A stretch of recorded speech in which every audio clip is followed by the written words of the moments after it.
एक बार एक जंगल के निकट दो राजाओं के बीच घोर युद्ध हुआ। एक जीता, दूसरा हारा। सेनाएं अपने नगरों को लौट गई। बस सेना का एक ढोल पीछे रह गया। युद्ध के बाद एक दिन आंधी आई। आंधी के जोर में वो ढोल लुढ़कता पुढ़कता एक सूखे पेड़ के पास जाकर टिक गया। उस पेड़ की सूखी टहनियां ढोल से इस तरह से सट गई थी कि तेज हवा चलते ही ढोल पर टकरा जाती थी। एक सियार उस क्षेत्र में घूमता था। उसने ढोल की आवाज सुनी। वो बड़ा भयभीत हुआ। ऐसी अजीब आवाज बोलते पहले उसने किसी जानवर को नहीं सुना था। वो सोचने लगा कि ये कैसा जानवर है जो ऐसी जोरदार बोली बोलता है, ढमाढम।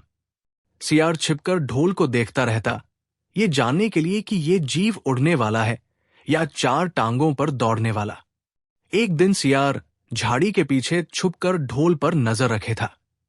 तभी पेड़ से नीचे उतरती हुई एक गिलहरी कूदकर ढोल पर उतरी। हल्की सी ढम की आवाज भी हुई। गिलहरी ढोल पर बैठी दाना कुतरती रही। सियार बड़बड़ाया, ओह, तो ये कोई हिंसक जीव नहीं है, मुझे भी डरना नहीं चाहिए। सियार फूंक फूंक कर कदम रखता ढोल के निकट गया। उसे सूंघा। ढोल का उसे न कहीं सर नजर आया और न पैर। तभी हवा के झोंके से टहनियां ढोल से टकराईं। धम की आवाज हुई और सियार उछलकर पीछे जा गिरा। अब समझ आया। सियार उठने की कोशिश करता हुआ बोला, ये तो बाहर का खोल है, जीव इस खोल के अंदर है। आवाज बता रही है कि जो कोई जीव इस खोल के भीतर रहता है वो मोटा ताजा होना चाहिए, चर्बी से भरा शरीर। तभी ये ढमढम की जोरदार बोली बोलता है। अपनी मांद में घुसते ही सियार बोला, ओ सियारी, दावत खाने के लिए तैयार हो जा। एक मोटे ताजे शिकार का पता लगाकर आया हूं। सियारी पूछने लगी, तुम उसे मारकर क्यों नहीं लाए?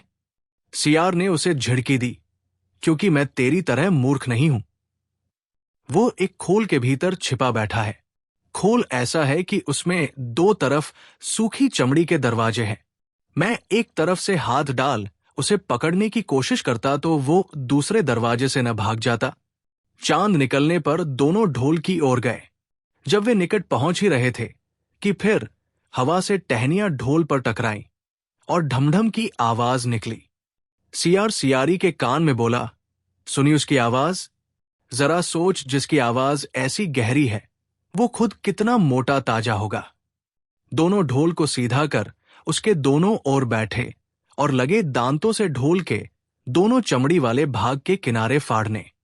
जैसे ही चमड़ियां कटने लगी, सियार बोला, होशियार रहना, एक साथ हाथ अंदर डाल शिकार को दबोचना है। दोनों ने हूं की आवाज के साथ हाथ ढोल के भीतर डाले और अंदर टटोलने लगे। अंदर कुछ नहीं था, एक दूसरे के हाथ ही पकड़ में आए। दोनों चिल्लाए, है, यहां तो कुछ नहीं है, और वे माथा पीट कर रह गए। सीख, बड़ी बड़ी शेखी मारने वाले लोग भी ढोल की तरह ही अंदर से खोखले होते हैं।